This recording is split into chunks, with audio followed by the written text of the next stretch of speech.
Yo escucho proteger. Yo escucho proteger. Yo escucho proteger. Escucha proteger.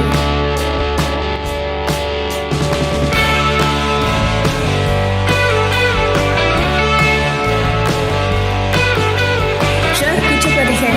Yo escucho proteger. Yo escucho proteger. Escucha proteger.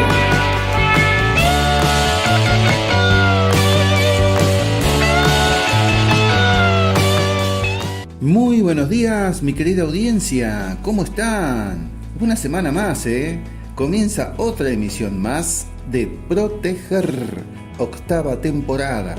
Querida audiencia y seguidores, hacemos periodismo de seguridad que se difunde por radio y medios digitales. ¿Quién les habla? Sergio Quiroga. Mi productora musical, la señorita Luna Quiroga.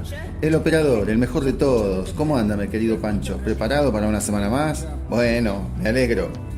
Como siempre, estimados, pueden escuchar Proteger los martes, jueves y sábados a las 10:30 horas, aquí en Radio Jazz, la radio del Instituto Argentino de Seguridad, a través de la página www.jazz.org.ar. Y si no pudieran hacerlo, lo pueden hacer a través de mi canal de YouTube, que es @proteger_Quisega, ya que todos los programas son subidos a esa plataforma.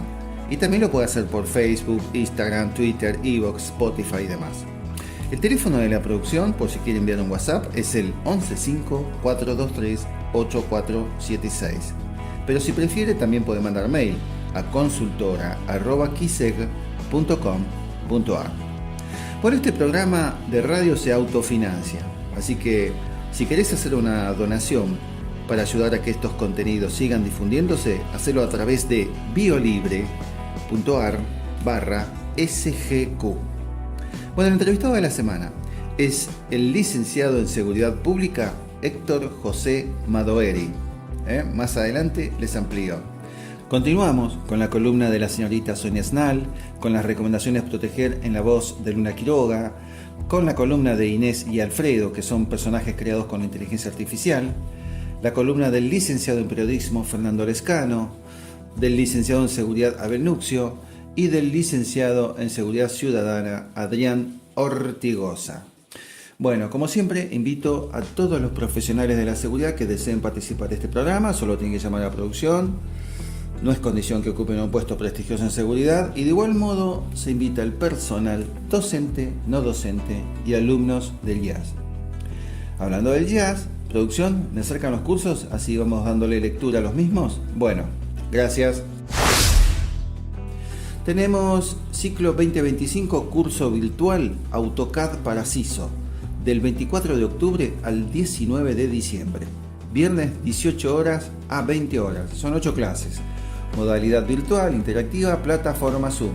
Siempre recuerde que las inscripciones son al 011-6667-1064 o a través de informacionjazz@jazz.org.ar. Tengan en cuenta del 23º Congreso Argentino de Seguridad, Salud Ocupacional, Recursos Humanos, Medio Ambiente y Comunidad, JOSALES, Jornadas Latinoamericanas de Seguridad e Higiene en el Trabajo y Expo Seguridad. Se va a hacer en la Ciudad Autónoma de Buenos Aires el 21, 22 y 23 de abril del 2026 en el Centro de Convenciones Palais Rouge. Tenemos nueva modalidad a distancia, Tecnicatura Superior en Administración de Recursos Humanos, título oficial de nivel terciario de alcance nacional. La carrera tiene una duración de 3 años. Así que vayan inscribiéndose también. Próximo lectivo, marzo 2026. Postítulo con reconocimiento oficial. Especialización profesional en riesgos psicosociales. Para ampliar detalles de requisitos, operatividad, debe ingresar a www.ias.org.ar formación-del-medio profesional. Tenemos el curso virtual sobre presentaciones técnicas ante distintos organismos de control, el viernes 24 de octubre de 18 a 20 horas. El curso virtual sobre prevención de accidentes en el ámbito escolar, el lunes 27 de octubre de 18 a 20 horas. Bueno, hasta aquí los cursos. Vamos con la editorial. ¿Qué es la Guardia Urbana en la provincia de Buenos Aires? Este tema está relacionado con la entrevista que hicimos con Héctor y que nos habló sobre los proyectos que él tuvo en su momento sobre la Guardia Urbana y que después se fueron difundiendo por los distintos municipios del AMBA, y ahora lo tiene también la Ciudad Autónoma de Buenos Aires y la provincia de Córdoba. Bueno, la Guardia Urbana es un cuerpo de prevención municipal comunal que opera en distintos distritos de la provincia de Buenos Aires. A diferencia de la policía de la provincia de Buenos Aires, no es una fuerza policial con facultades de represión básica, sino que cumple funciones de proximidad, vigilancia, apoyo, mediación y control de normas municipales o de tránsito. Algunas de sus tareas típicas son presencia en espacios públicos para fomentar la convivencia y prevenir conductas de riesgo. Tenemos el apoyo al tránsito, asistir en operativos de tránsito, control de infracciones municipales o de vía pública, dentro de lo que permite la normativa local. Colaboración con las fuerzas de seguridad ante situaciones que lo requieran, es decir, intervenir hasta que llegue otra fuerza, avisar, organizar o asistir. Educación ciudadana, mediación de conflictos menores, tareas de prevención y orientación al público. Algunas precisiones importantes. Estas guardias no son, en principio, fuerzas policiales armadas, ni con competencias plenas para detener y juzgar delitos graves. Más bien actúan en el marco municipal o distrital. Su marco de actuación, equipamiento, formación y alcance varían según el municipio. Por ejemplo, en el municipio de La Matanza se especifica que los agentes de Guardia Urbana reciben capacitación en emergencias, RCP y atención de heridos, etc. Se realizan esfuerzos de articulación y coordinación con organismos provinciales y municipales de seguridad, tránsito, emergencias, etc. ¿Por qué son útiles? Permiten al municipio o al distrito reforzar la presencia estatal en la vía pública. Por ejemplo, que haya agentes que circulen, visibilicen presencia, orienten, sirvan de apoyo a vecinos. Ayudan a descomprimir a la fuerza policial tradicional en tareas de menor nivel o de acompañamiento, permitiendo que la policía se enfoque en delitos más graves. Fomentan la convivencia ciudadana, ordenan el espacio público, tareas de educación y mediación, lo cual puede tener impacto en la prevención del delito o en la mejora del clima urbano. Limitaciones y desafíos. Al ser de naturaleza municipal comunal, muchas veces dependen del presupuesto local, de la capacitación que se les brinde, de su equipamiento, lo que puede generar desigualdad entre distritos. En algunos casos, la población los percibe más como inspectores, es decir, control de tránsito que confeccionan actas, que como verdaderos agentes de prevención o mediación. Desde su carácter preventivo y de apoyo, no siempre tienen la facultad para actuar ante delitos graves, lo que puede generar expectativas desalineadas. Bueno, hasta aquí la editorial, hasta aquí el primer bloque, mi querido Pancho. Vamos a poner un poco de música, así preparamos el segundo bloque. Cuando usted quiera. Yo escucho proteger. Yo escucho proteger. Yo escucho proteger. Escucha, proteger.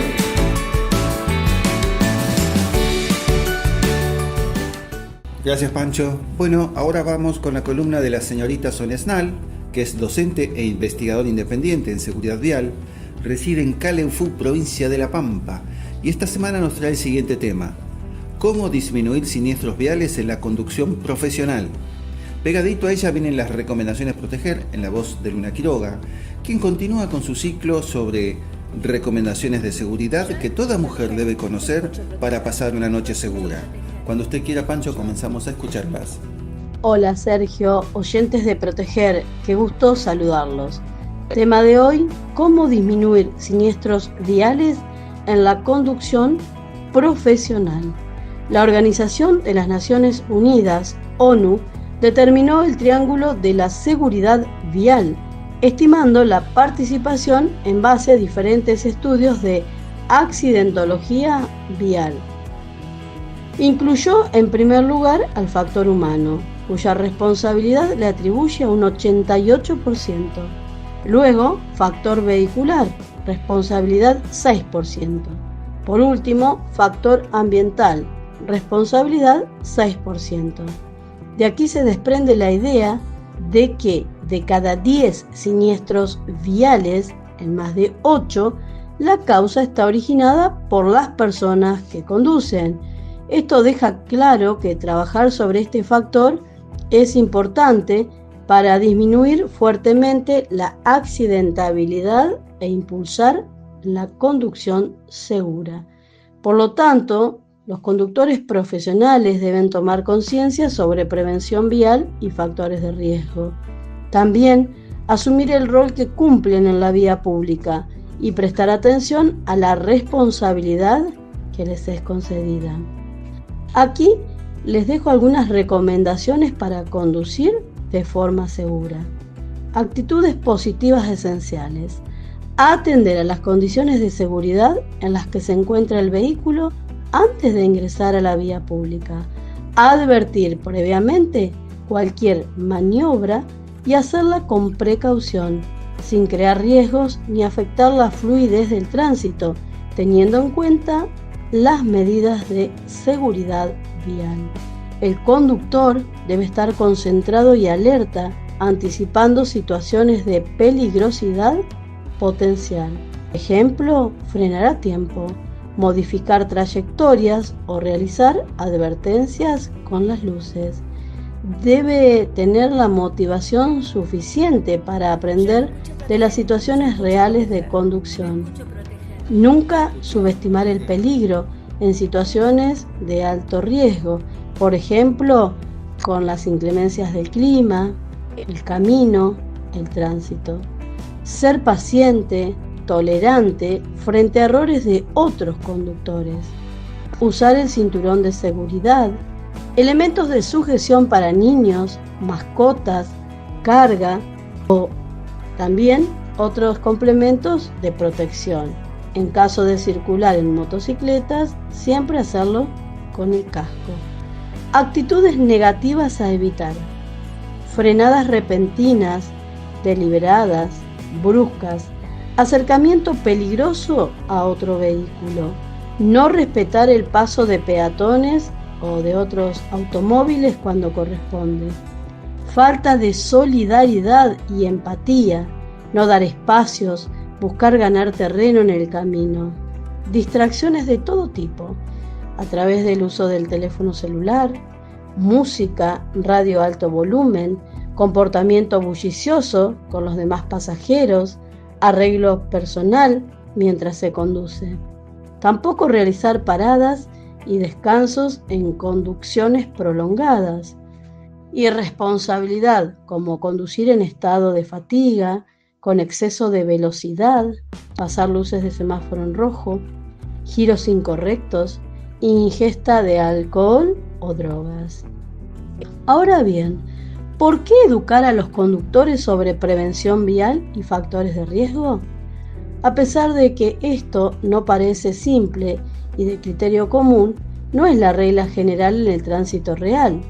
Se deduce a partir de que, en un estudio comparativo, Argentina, nuestro país, no ha mejorado en casi 3 décadas su siniestralidad grave, convirtiéndose así en uno de los países con mayor cantidad de víctimas en siniestros viales en la actualidad. En el universo de conductores y vehículos que circulan en la vía pública, los conductores profesionales son los que mayor responsabilidad tienen en el cumplimiento de estas premisas y al mismo tiempo son quienes mejor preparados deben estar para enfrentar situaciones peligrosas, ya que muchas veces transportan pasajeros, carga o realizan muchos kilómetros y horas de conducción, elevando sus posibilidades de riesgo. Me despido hasta la próxima semana dejando mis redes sociales. En Facebook me pueden encontrar como Sonia Esnal, en Instagram como Sonia Edu Vial. Les mando un fuerte abrazo.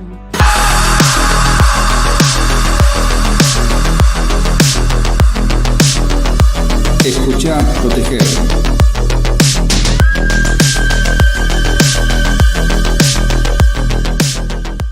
Recomendaciones de seguridad que toda mujer debe conocer para pasar una noche segura. Una buena aplicación en tu celular te permite llamar rápidamente a un círculo de amigos o personas de confianza cuando estás en peligro o necesitas ayuda. Con un solo toque puedes avisar a tus contactos o servicios de emergencias para pedir ayuda junto con tu ubicación actual. Además, dichas aplicaciones pueden configurarse sobre cuánto tiempo deben realizar tus seguimientos compartidos con tus familiares para que te hagan un seguimiento compartido hasta que llegues a tu ubicación. Si no llegas a tu destino, el sistema envía una alerta de emergencia a tus contactos elegidos. Utiliza el transporte compartido con precaución. Si bien el transporte compartido de un servicio de aplicación es un modo de transporte muy conveniente y eficiente, siempre existe un riesgo cuando se viaja con un desconocido. El transporte compartido es un complemento muy útil para nuestras vidas y hay cosas que podemos hacer para asegurarnos de estar seguros mientras utilizamos este servicio. Si va a utilizar un servicio de transporte compartido, tenga en cuenta lo siguiente. Haga coincidir siempre la matrícula, la foto y el nombre del conductor con el que aparece en tu aplicación. Comparte el estado en la aplicación con un amigo o familiar. Si estás solo, siéntate en el asiento trasero detrás del conductor y mantén todas tus pertenencias contigo. Familiarícese con los seguros para los niños en las puertas y verifique que estén en posición desactivado antes de entrar. Preste atención en su ruta y si se siente incómodo, solicite que lo dejen en un lugar seguro y cercano y que finalice el viaje. Por último, diviértete. Hay muchas cosas de las que preocuparse en la vida, pero no dejes que arruinen tus planes para la noche. Con un poco de conciencia y confianza en ti mismo, tú y tus amigos aprovecharán al máximo cualquier salida nocturna.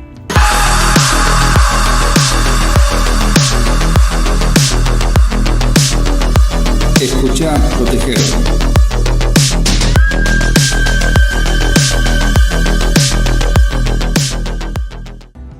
Gracias Sonia y gracias Luna. Bueno, ahora viene la entrevista de la semana. Es la que hicimos con el licenciado en Seguridad Pública, Héctor José Madoeri.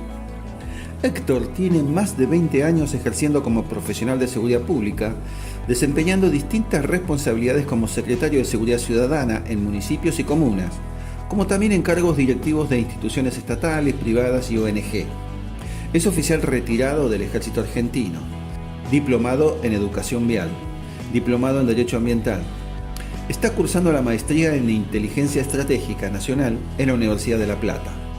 Es presidente de CESC Security Group, empresa de educación y capacitación en seguridad ciudadana. Consultor internacional en IMARA, que es la International Humanitarian Group de Estados Unidos. Se está desempeñando como subgerente de seguridad patrimonial del grupo Newsan en Tierra del Fuego, Antártida e islas del Atlántico Sur.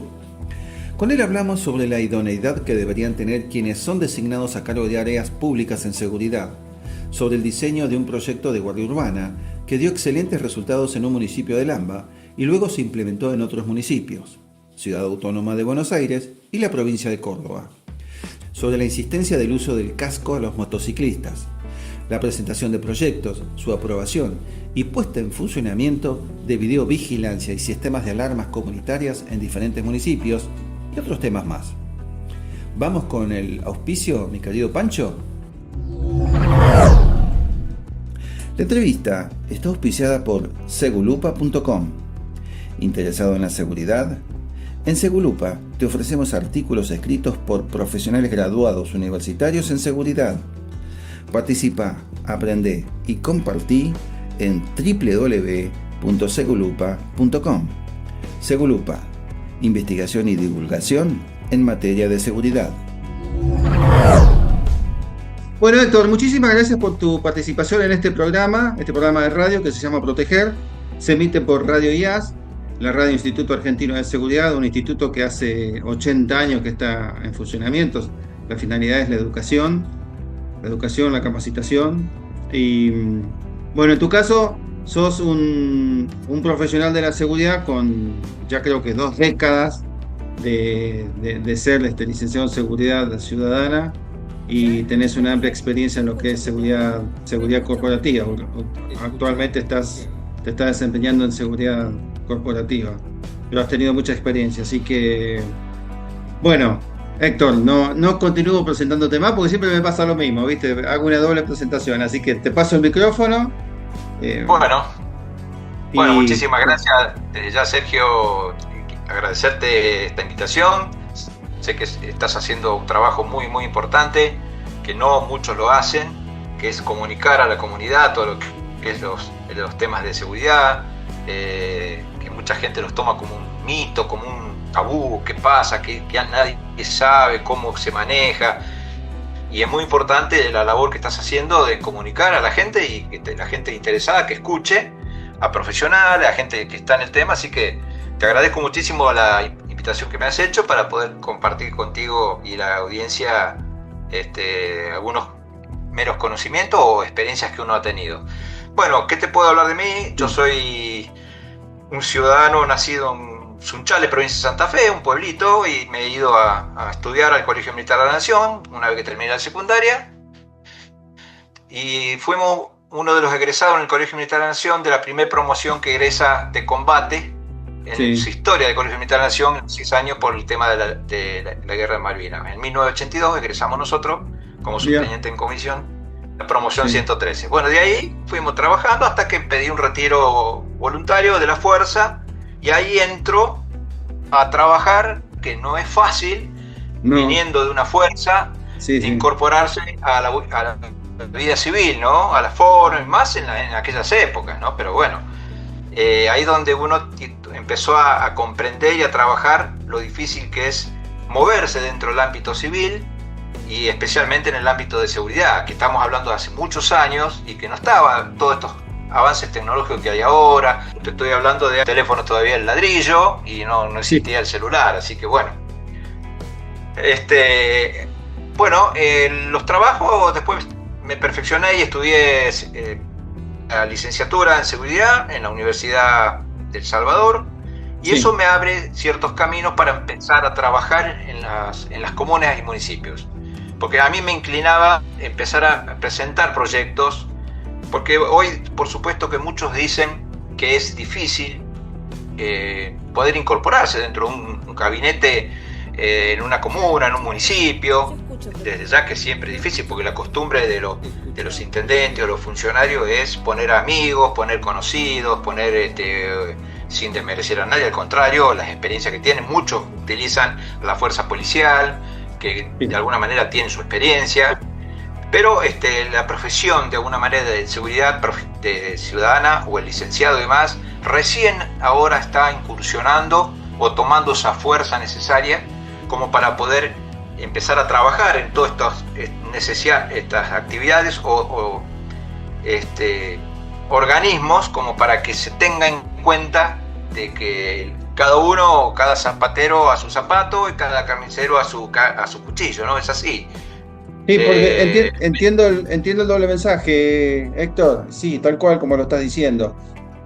A veces, viste, los funcionarios públicos que están a cargo de las áreas de seguridad de un organismo público no son licenciados en seguridad o licenciados en seguridad ciudadana. Es decir, dentro de nuestra propia comunidad decimos que no son idóneos para el cargo. Los idóneos somos nosotros. Y sé que sos correctamente diplomático por cómo lo estás diciendo, me encanta. Continúa, discúlpame la interrupción. No, por supuesto, sí, no hay que desmerecer, hay gente que tiene experiencia de otro rubro y la puede manifestar, pero lo que pasa es que justamente esto es lo que ocurre, que como el intendente, de alguna manera, la figura del funcionario siempre dice, bueno, la seguridad es problema de la provincia. Yo estoy hablando de una comuna o un municipio, ¿no? Entonces, contar a la policía que se haga cargo, pero no es así. Dentro del funcionario, después de los cambios que en 1994 que cambiaron cierta parte de la Constitución y demás, donde la responsabilidad y más de los derechos humanos recae muy fuerte sobre un funcionario o un intendente. Y dentro de la seguridad tiene que bregar por la seguridad de su gente, de sus ciudadanos. Entonces ahí es donde hay que empezar a encarar y armar proyectos. Yo te puedo dar experiencia de cómo logré incursionar dentro de un municipio. Bueno, presenté un proyecto muy amplio, dado que en esa comunidad hubo una serie de robos muy grandes, importantes, y la preocupación fue toda la comunidad, y empezaban las marchas, ¿viste cómo empiezan las marchas de los vecinos? Van por tocar la puerta del intendente y demás. Bueno, me tomé el atrevimiento de acercarme al intendente y le digo, mire, hay cosas que se pueden hacer, empezar a trabajar, presentar un proyecto y si gusta se hacen reuniones, porque hay una cosa que hay que tener en cuenta, que por más que el intendente tome partido y decida sí o sí avanzar en ciertos programas de seguridad, es muy importante comprometer a la comunidad.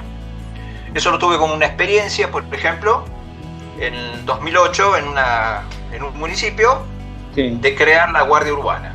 Bueno, ¿cómo creamos la Guardia Urbana? No, pero eso como es, van a ser policías, que no, que la policía va a estar en contra. Era Bueno, una idea, para el momento era una idea loca. totalmente. Pero bueno, ¿cómo se encaró ese proyecto? Se encaró tomando con participación a todas las instituciones. Bueno, ¿cuántas instituciones tenemos en la localidad? Y hay más de 20, 30, pero fuertes y que pueden llegar a tener peso, y hay muy importante. Bueno, se convocó a las instituciones y dentro de su responsabilidad empresarial, decir, bueno, ustedes quieren colaborar para que la comunidad esté más libre, más tranquila, con más seguridad. Sí, bueno, tenemos que este proyecto, tienen que acompañar. Y se firmó como un convenio, un contrato entre partes de participación. Sí. Eso es muy importante, porque a la hora de largar se crea una ordenanza, porque el municipio o el intendente no puede hacer nada si no está ordenado mediante una ordenanza, que es lo que ejecuta dentro de una comunidad el accionar de estas, o la creación de departamentos o lo que sea, ¿no? Bueno, entonces se crea la Guardia Urbana con una planificación, capacitación y con el apoyo de casi la totalidad de las empresas. Eso te abre un panorama y te da un espaldarazo muy importante y se puede lograr. Tal es así que dentro... Te hago una consulta. Sí. En esa época existían los foros vecinales, los foros municipales. Sí, eso, los foros siempre, pero viste, los foros vecinales sí. A veces no quieren participar. He participado en muchísimos. Están cambiando también los foros. Sí, sí. Sí, la localidad que yo estaba existían muchas, las vecinales que le llamábamos nosotros, y en cada vecinal uno iba, ¿no es cierto?, a dar reuniones de seguridad, planteaba, se presentaba gente, invitábamos al comisario, siempre hay que invitarlo. Sí, pero sí. bueno, van cambiando la gente, cambia el presidente, cambia, y claro, eso va, hay que empezar siempre de cero. Es como es medio político, van cambiando de totalmente color, de mentalidad. Exacto, sí. Y no tenemos un peso, no tenemos nada. Bueno, ahí donde la importancia de que ese programa que se presenta tiene que reunir todas estas áreas. Cómo conformarlo, quién lo van a integrar, conformar un consejo de seguridad que lo tienen que integrar sí o sí, un representante de cada barrio, la policía, tiene que estar los bomberos, la escuela, para permitir defensa en civil. Algún momento dar una charla. Exacto, defensa civil, bomberos, todos integrados, hasta sí, religiones, porque te digo claro, que en muchas localidades tenés distintas, tenés catolicismo, tenés los protestantes, tenés distintas religiones, sí, también vengan. Se arma una mesa. Yo me acuerdo que en la mesa que nosotros conformamos había 60 integrantes. De esos después se pone un representante por cada institución. Se achica. Claro. Se explica el programa, se explica qué es lo que se va a hacer, qué es lo que es la intención y qué alcance va a tener y qué podemos mejorar. Y bueno, se logró la Guardia Urbana. 2 instituciones muy importantes de las que integraban ese consejo donaron un vehículo 0 kilómetros cada uno, como para que la gente pueda moverse. Llegamos a un convenio con participación, lo presentamos en la provincia autorizó que, por supuesto, la capacitación, se los capacitó a los de alguna manera, a los vigiladores que iban a conformar esa Guardia Urbana. La capacitación duró 30 días, y bueno, empezó a funcionar, y llevábamos estadísticas de robo. Empezaba a trabajar desde las 9 de la noche hasta las 7 de la mañana, que era el rango más complicado. Y la función era dar vueltas por todos los barrios, ante cualquier emergencia o necesidad, acudían y pedían apoyo policial. O sea, no eran policías, sino que pedían apoyo policial, y en muchos casos, a veces se invitaba a un agente policial para que se suba al móvil y recorra junto con ellos y demás, como para llevar una fuerza policial en caso de una necesidad más urgente. Pero bueno, se daban estadísticas. Tengo una consulta, el de la Guardia Urbana en ese momento, ¿era una persona del barrio designado por ustedes o ya designado oficialmente por la municipalidad? Eso es lo que no entendí. No, eso se arma, dentro del programa estaba la capacitación, la convocatoria, se invitaba a cualquier civil con ciertas características, que reúna ciertas condiciones, edad, no tener... Se lo perfilaba, claro, sí. Y se lo capacitaba. De esa capacitación, se capacitaba un total, nosotros habíamos capacitado 20 vigiladores y entraban 10 únicamente. Bueno, claro. Esos 10 que quedaban para ir en reemplazos y demás. Y los mejores promedios, los que más reunieron todas las condiciones, son los que ingresaron. Y eso se los nombraba como integrante dentro del programa de seguridad, como integrantes del municipio. Y se le abonaba un sueldo como si fuese un empleado municipal. Claro. Exacto. Pero bien, hasta el día de hoy existe y sigue funcionando en la municipalidad, así que se han incorporado, estamos hablando de 2008, así que hasta ahora subsiste y funciona. O sea que sí, hiciste punta con la idea y después se fue distribuyendo por los distintos municipios. Hoy en día también lo tiene la Ciudad Autónoma de Buenos Aires.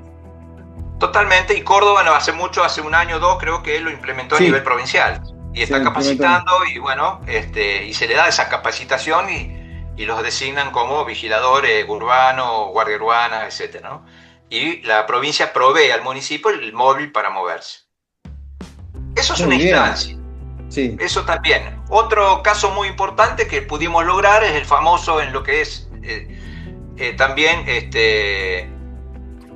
el problema del uso de casco en las motocicletas, ¿no? Bueno, también, mismo proceso, mismo procedimiento, conformación de un consejo, armar un programa, comprometer a las instituciones, esas instituciones, para dar cumplimiento y la obligatoriedad del uso del casco a todos los motociclistas, es que a sus empleados, para ir a trabajar, y los que concurrieran en moto tenían que sí o sí usar el casco obligatorio, y les prohibían el casco.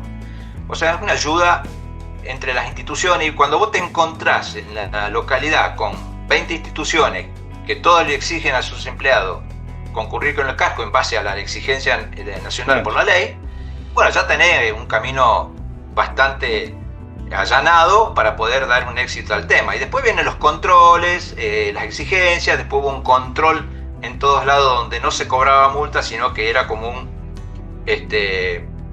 aliciente de decir, bueno, venís sin casco, bueno, la próxima vez si venís sin el casco se te va a hacer una infracción, la segunda vez otra infracción, bueno, ya la tercera sí, ya se cobra una multa por no cumplimiento a la ordenanza tal que exige el uso aparte de la ley nacional. Bueno, con eso, aparte de propagandas que se han hecho en los medios publicitarios de la localidad, charlas en las escuelas sobre la necesidad y obligatoriedad del uso del casco. Lamentablemente se ponían ejemplos en videos y demás sobre fallecimientos de jóvenes de la misma localidad por no usar casco, y se explicaba el porqué, cómo elegir un casco que sea realmente eficiente. Claro. Bueno, un montón de características que llevan a que ese programa realmente tenga éxito. Y bueno, tuvimos casi un 90% de éxito, y gracias a ese éxito fuimos invitados por la Fundación Luchemos por la Vida para dar ese avance y ese programa presentado como un éxito, ¿no? Y bueno, eso es muy importante. Hoy en día se sigue manteniendo eso, por supuesto, algunos que no obedecen y demás, pero la ordenanza existe y el programa sigue funcionando. Son cosas como lo que quiero decir es que hay que empezar a incentivar, buscar la alternativa y no esperar que un intendente o de alguna manera tome la decisión, porque cuanto menos quieren gastar, menos van a tratar de buscar ideas. Que es preocupante por algunos municipios y comunas, es cierto, pero bueno, ahí es donde hay que acompañar. Eso es lo que a mí de alguna manera me ayudó en los procesos cumpliendo esa actividad dentro de lo que es seguridad ciudadana. Vos sabés que me hacés acordar a un profesor que tuve en la universidad, ¿no? Cuando estaba estudiando, mi época de Nobel estudiante. Y 2 horas teníamos, planeamiento se llamaba la materia. Entonces agarró el pizarrón, puso como 15 ítems, cómo se tenía que hacer un planeamiento, ¿viste? Tardó más o menos 1 hora 45 en explicarnos todo. Y en el último punto era presupuesto. Entonces, Cuando llega el presupuesto, después de la hora y media de explicar todo, dice, si no hay presupuesto, todo esto que expliqué no se puede cumplimentar, ¿no? Dijo. Que no me olvidó nunca, ¿eh? Claro. Sí, los programas pueden ser muy amplios, pero no es solamente seguridad y poner la mejor cámara. Eso me tocó en otro municipio que también fui director de seguridad, con el tema de la incorporación del sistema de monitoreo de cámaras, que no los tenía. Sí. Bueno, hacerle entender al intendente de que era necesario, por lo menos arranquemos con 20 cámaras en puntos especiales, ingresos, salida de colegios, plaza, con un monitoreo mínimo que lo puede manejar una persona y se manejaba desde el área de tránsito. Claro. Con una pantalla dirigida ahí, y bueno, después si eso se quiere ampliar y hay intenciones por parte del intendente y demás, se crece en cantidad de cámaras y se crece también en el sistema o el tema de monitoreo. Eso es importante porque al presentar ese proyecto también fue presentado justamente en todos los partidos políticos que integraban en la localidad, estuvieron todos de acuerdo, se integró de alguna manera también al proceso la policía. A la policía le interesó muchísimo porque ellos pueden ayudar mucho a tener un centro de monitoreo, a no tener nada, le ayuda a ellos mucho también para poder resolver ciertos casos. Así que todas hay que buscarle esos enganches y mediar con el presupuesto que hay, porque cuando uno se presenta a ese proyecto, decir, bueno, ¿cuánto sale? Pregunté, bueno, hay que poner tal cámara, tal domo, qué características, y tenés esta opción un poco más económica y podemos arrancar con esto. En otros sectores, si no queremos cámara, bueno, se dividió el plan y pusimos alarmas comunitarias. Esas alarmas comunitarias, enganchadas al sistema, en vez de cámara, bueno, sonaban en el sistema y tenían, pero esa alarma comunitaria te ahorra en una cuadra o 2 cuadras el sistema de lo que son las alarmas comunitarias, ¿no? Pero bueno, se instaló. Hoy en día, bueno, sigue funcionando, creciendo, se han puesto muchísimas cámaras y hoy en día esa localidad, yo estoy hablando de esa en el municipio, eso fue en el municipio de Villa General Belgrano, Córdoba, fue en el 2013 que se instaló y hoy actualmente en la municipalidad existe una sala de monitoreo más amplia con muchísimas cámaras más integradas al sistema, al 911 y demás, así que es muy importante.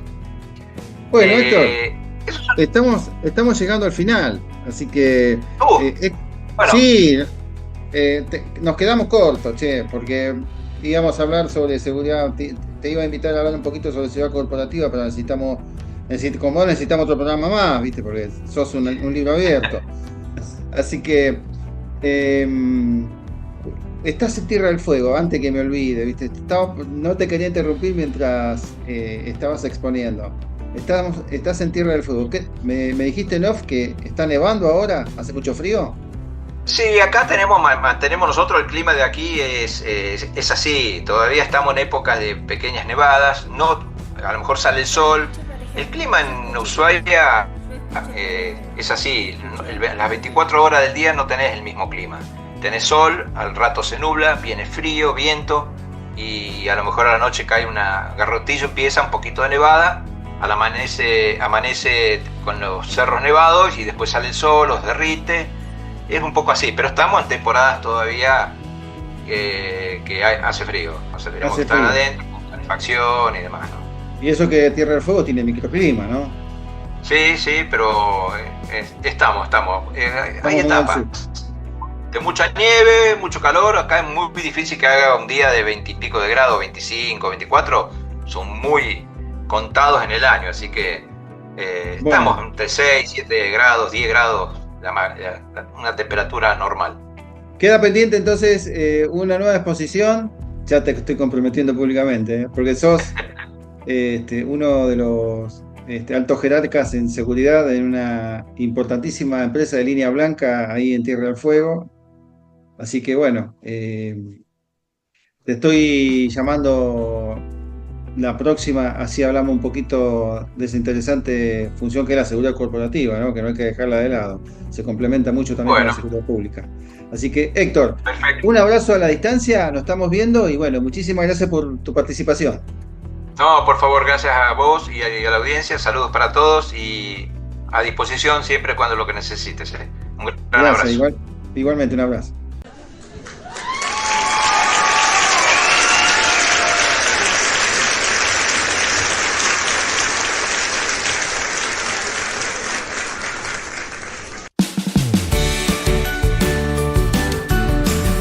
Yo escucho proteger. Yo escucho proteger. Yo escucho proteger. Escucha, proteger.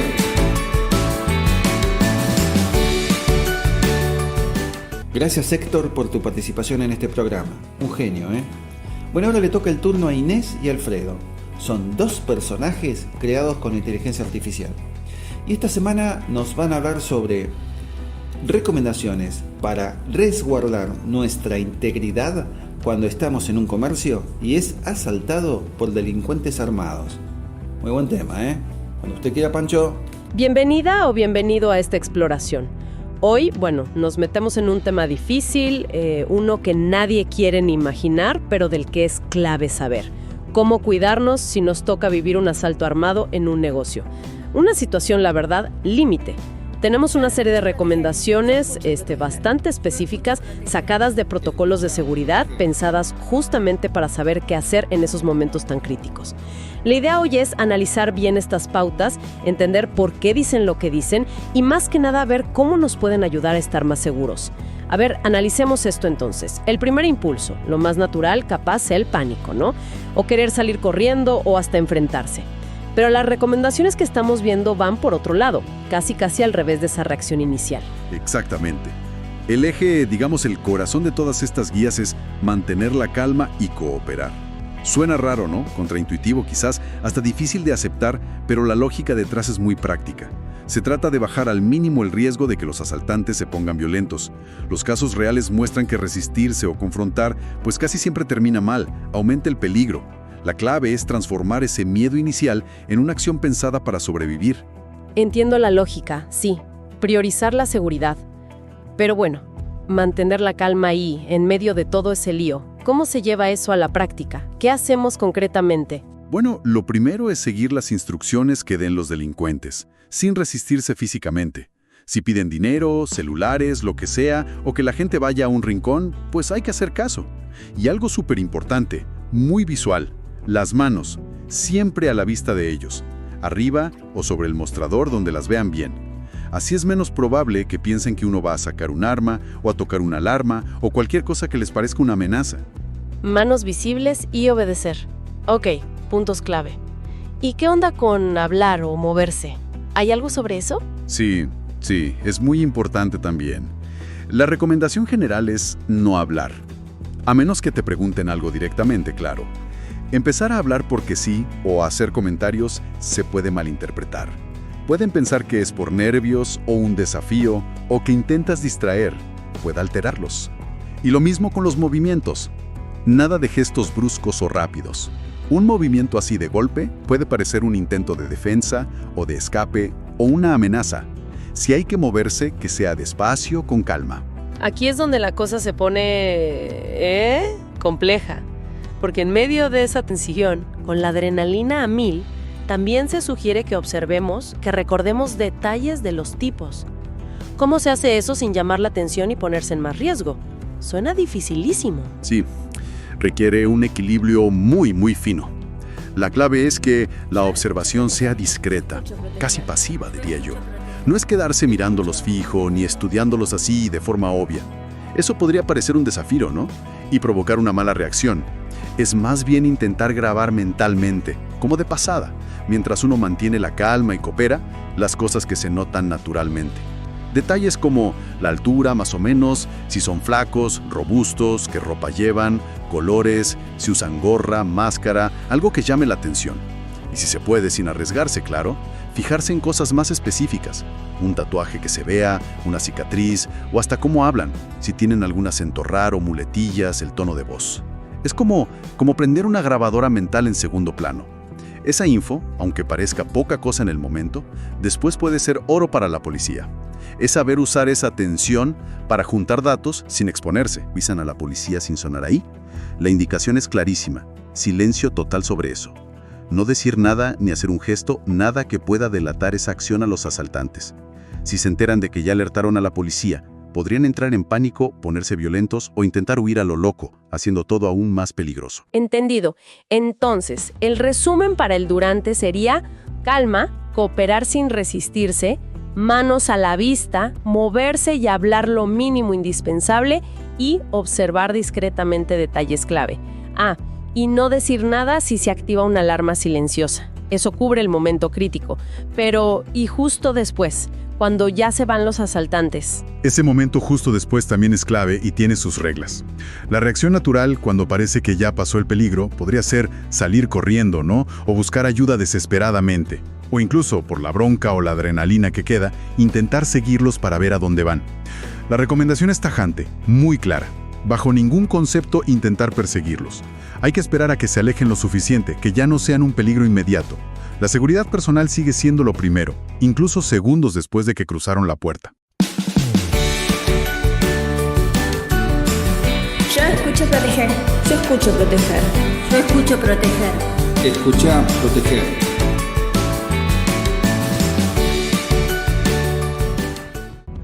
Gracias, Pancho. Bueno, ahora le toca el turno al licenciado en periodismo Fernando Lescano. Es técnico en seguridad e higiene, especializado en la industria automotriz. Esta semana nos trae el siguiente tema: riesgo eléctrico. Cuando quiera, Pancho, comenzamos a escuchar. Hola Sergio, hola audiencia de Proteger, como siempre aquí, Fernando Lescano, técnico en seguridad e higiene, con especialización en la industria automotriz. Hoy vamos a hablar sobre riesgo eléctrico. ¿Qué es un riesgo eléctrico? El riesgo originado por la presencia de energía eléctrica, como bien dice el título, ¿no? Quedan específicamente incluidos los riesgos de choque eléctrico por contacto con elementos bajo tensión, contacto directo, o por contacto con masas puestas accidentalmente bajo tensión, contacto indirecto. El paso de corrientes a través del cuerpo de un ser humano provocada por descargas disruptivas, de ruptura o interrupción brusca. Quemaduras por descarga eléctrica o por un arco voltaico, caídas o golpes como consecuencia de choque o arco eléctrico, incendios o explosiones originados por la electricidad. El riesgo es la combinación de la probabilidad de ocurrencia de lesiones o daños a la salud de las personas o daño a ambientes o al medio ambiente y la severidad de la lesión o daño. En esta guía se detallan las buenas prácticas para instalaciones de baja tensión, que corresponden a tensiones entre fases hasta 1 kW. El choque eléctrico es el efecto fisiológico resultante del paso de una corriente eléctrica a través del cuerpo de un ser humano.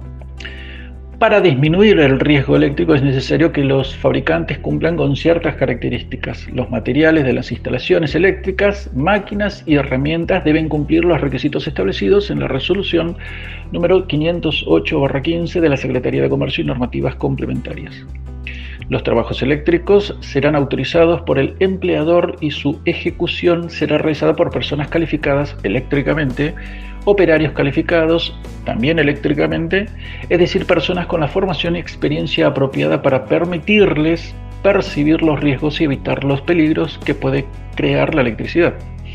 Las instalaciones eléctricas deben ser proyectadas e instaladas acorde a la reglamentación para la ejecución de instalaciones eléctricas en inmuebles de la Asociación Electrónica Argentina, AEA la matrícula número 90.364. En cuanto a las instalaciones eléctricas, es el conjunto de componentes y equipos mediante los que se genera, convierte, transforma, transporta, distribuye o utiliza la energía eléctrica. Todos los elementos y parte de la instalación eléctrica, producto eléctrico y electrónicos deben contar con una certificación que acredite el cumplimiento de los requisitos esenciales de seguridad eléctrica, es decir, que se fabrican de modo que permitan una conexión segura y adecuada. Todos los productos alcanzados por los regímenes de certificación obligatoria cuentan con un símbolo de seguridad. Dicho símbolo deberá exhibirse acompañado por el logotipo del organismo de certificación reconocido interviniente, o bien su número de identificación y el número de certificado correspondiente al producto que se trate. Los tableros eléctricos se pueden clasificar según su ubicación en la instalación eléctrica. Por ejemplo, tenemos tablero principal. ¿Qué es el tablero principal? Es el que toma energía de la empresa distribuidora de energía eléctrica y de él se alimenta a los tableros secundarios. Tableros seccionales. Está conectado al tablero principal y alimenta a los diferentes circuitos del establecimiento. Los tableros, el circuito terminal y o seccional deberá estar siempre protegido contra los contactos directos e indirectos, contra los cortocircuitos Y las sobrecargas. El personal calificado eléctricamente que realizará la instalación definirá la cantidad de interruptores de protección, separación de circuitos, esquema de conexión a tierra, conductores de equipotencialidad, la barra de tierra de los tableros, etc. En reglas generales, los tableros deben poseer tapa del gabinete como barrera de protección, debidamente señalizado con el pictograma de riesgo eléctrico. Contratapa, que actúa como barrera ante los contactos directos y debidamente identificado el circuito al que corresponda. Debe tener dispositivos de protección, por ejemplo, interruptor diferencial y el interruptor termomagnético. Conductor de puesta a tierra. Bueno, queridos amigos, hasta acá hoy la clase de riesgo eléctrico. Para la próxima seguiremos desarrollando este tema muy apasionante de la electricidad, que es muy importante para preservar la vida de los trabajadores. Gracias, como siempre, Fernando Lescano, técnico en seguridad e higiene, con especialización en la industria automotriz. Hasta la próxima. Yo escucho proteger. Yo escucho proteger. Yo escucho proteger.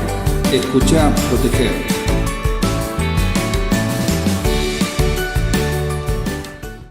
Gracias, Fernando, por tu columna. Bueno, ahora le toca el turno al licenciado en seguridad Abel Nuxio. Esta semana nos trae este tema: prevenciones a tomar en cuenta con nuestros chicos cuando tenemos piscina. Cuando usted quiera, comenzamos a escuchar. Buenos días, gente linda de Proteger. Buenos días, audiencia en general. Soy el licenciado en seguridad Abel Nuxio y como todas las semanas les traigo desde mi experiencia y la profesión comentarios para hacer un poquito más segura la vida de cada uno de ustedes. Y ya nos tenemos que estar preparando. Van a empezar a venir los días lindos, va a haber que empezar a preparar la pileta, van a empezar a aparecer los parientes y amigos esos que no venían nunca durante el invierno, nos van a venir a visitar, con la excusa, che, comemos un asadito el domingo, y nos vamos a sentar a comer, y los chicos van a disfrutar de la pileta, y se va a hacer la sobremesa, y los chicos van a seguir jugando en la pileta, sin ningún tipo de supervisión. Y es el error que se comete de no cuidar a los chicos y no controlarlos, sobre todo con aquellos que no están acostumbrados a vivir en un lugar donde tienen piletas de natación y el agua es una tentación para los chicos, sea cual sea la edad. Para garantizar la seguridad de los niños en las piletas, es fundamental la supervisión adulta, constante y activa. Se debe rodear la pileta con cercos de seguridad, de no menos de 1,20 m de altura, con puertas que tengan cierre automático, de acuerdo a la edad de los chicos, utilizando chalecos salvavidas, flotadores, que les pueda permitir en el caso que caigan accidentalmente mantenerse a flote. Pero se debe enseñar también a los chicos a respetar las reglas básicas de la pileta, como no correr, no jugar cerca del agua, si están dentro del agua, hacerlo siempre en compañía de un adulto y pedir ayuda en caso de que sufran algún tipo de calambre, algún dolor de pancita o algo por el estilo. La supervisión constante es vigilar al niño sin distraernos, sin estar enfocados en el teléfono, porque los segundos de un niño sumergido en el agua son fundamentales para su vida. Por consiguiente, lo que les recomiendo es designar un adulto responsable para controlar a los chicos. Mientras todos estemos charlando, comiendo, siempre tiene que haber alguien. Las vallas de seguridad son indispensables, no solamente para los chicos, también para los animales, propios o animales extraños, para evitar de que se acerquen al agua y caigan a la pileta, y si no hay una persona que los pueda ver, estos animales pierdan la vida o el chico se encuentre en una situación comprometida que lo lleve a una situación que sería un dolor de cabeza. Esas vallas de seguridad tienen que tener por lo menos 1,20 m de altura, con una puerta de cierre automático, y ese cierre automático tiene que estar por fuera del alcance de los chicos. Existen alarmas que se pueden colocar dentro del agua, que en el caso de que caiga un peso determinado, 20 kilos, están regulados, que puede ser el peso de una criatura, 25 kilos, 30 kilos, suenan automáticamente. Es una medida de prevención, es una medida que tenemos que tener en cuenta. Respetar esas reglas la tiene que imponer el dueño de casa. Yo mando en mi casa, yo le digo a mis amigos, a mis familiares, si los chicos van a la pileta, esto es lo que hay que respetar. Simplemente para no tener que ser tapa de los diarios o arrepentirnos mañana porque no tomamos las precauciones del caso. Espero que el comentario les sirva y será hasta la semana que viene. Yo escucho proteger. Yo escucho proteger. Yo escucho proteger. Escucha proteger.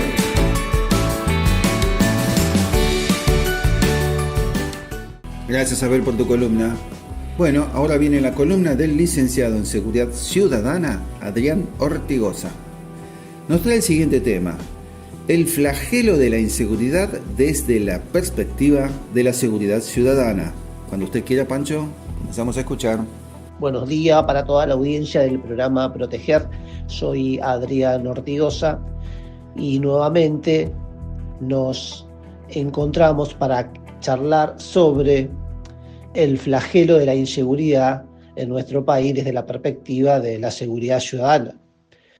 Pero para poder entender cómo emerge la seguridad ciudadana en nuestro país, es necesario que hablemos del sistema federal de gobierno y organización policial, diciendo: en el año 1988 se sancionó la ley 23554, donde quedó definida de manera clara la diferencia entre defensa nacional y seguridad interior. La sanción de la ley es uno de los hitos que marca el momento en que nuestra sociedad, la seguridad ciudadana, comienza a constituirse como una política pública nacional, la cual demanda la planificación por parte del Estado en un régimen democrático. Este nuevo escenario dejó al descubierto una situación que no había sido materia de estudio. La legislación que hasta entonces regulaba la relación entre el gobierno nacional y los estados provinciales en materia de seguridad era limitada en sus alcances. Parte de la explicación de esta situación se encuentra en la organización política del país.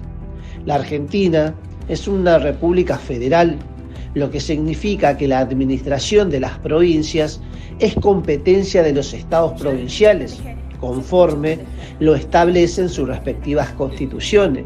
Así, cada provincia organiza su propia policía y desarrolla las políticas en materia de seguridad que considera necesarias. La construcción de esas políticas a escala nacional no es, por lo tanto, una cuestión sencilla. Por un lado, el país presenta regiones con composiciones muy distintas entre sí. A las diferentes realidades geográficas y socioeconómicas se agregan también las particularidades propias de las poblaciones. Esto hace que cada región posea políticas en seguridad acorde con sus necesidades específicas. Por otro lado, la autonomía de los estados provinciales se traduce en diferencias respecto de los modos de organización institucional de sus policías. Cuando el campo de la seguridad se constituyó como un problema político de nivel nacional, comenzaron a plantearse horizontes comunes a todas las regiones. Asimismo, el avance de modalidades delictivas interjurisdiccionales requirió de la coordinación de políticas entre las agencias provinciales y el gobierno central. Es así que la posterior ley 24059 de Seguridad Interior, sancionada a fines de los años 1991, se convirtió en el instrumento legal para la coordinación interjurisdiccional en seguridad pública. Como el gobierno central no puede obligar a los estados provinciales a implementar políticas específicas, la Ley de Seguridad Interior se elaboró con carácter de convenio. Las provincias fueron invitadas a adherir y coordinar las acciones que en ellas se establecen. Ejemplo de la complejidad que todo esto supone es que recién en el año 2004 se alcanzó la adhesión de la totalidad de los estados provinciales. la diversidad de modelos de organización de las policías provinciales y de las fuerzas federales se expresan de distintas formas, por ejemplo, en aspectos tales como los modos de agrupamiento del personal y el sistema de ingreso, formación y titulación que brinda cada institución. Como verán, estimados oyentes, la complejidad que requiere el abordaje de una política en seguridad ciudadana es amplia, necesita nutrirse de muchas agencias del Estado, privadas, no gubernamentales. En sí, la compleja situación de la inseguridad en nuestro país requiere de un trabajo articulado, cosa que nos cuesta a los argentinos agruparnos, debatir en un marco de respeto y conseguir consensos. Invito a visitar mi página web adrianortigosa.com. Un abrazo, hasta la próxima. Yo escucho proteger. Yo escucho proteger. Yo escucho proteger. Escucha proteger.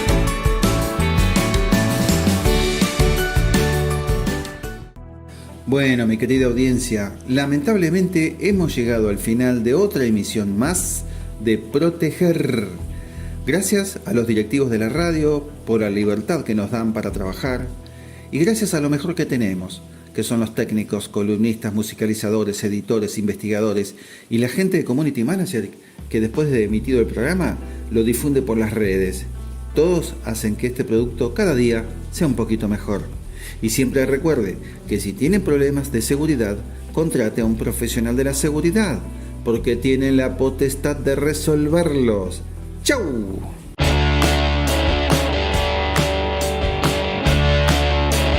Yo escucho proteger. Yo escucho proteger. Yo escucho proteger. Escucha proteger.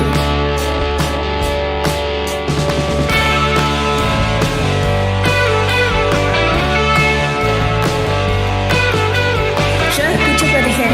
Yo escucho proteger. Yo escucho proteger. Escucha proteger.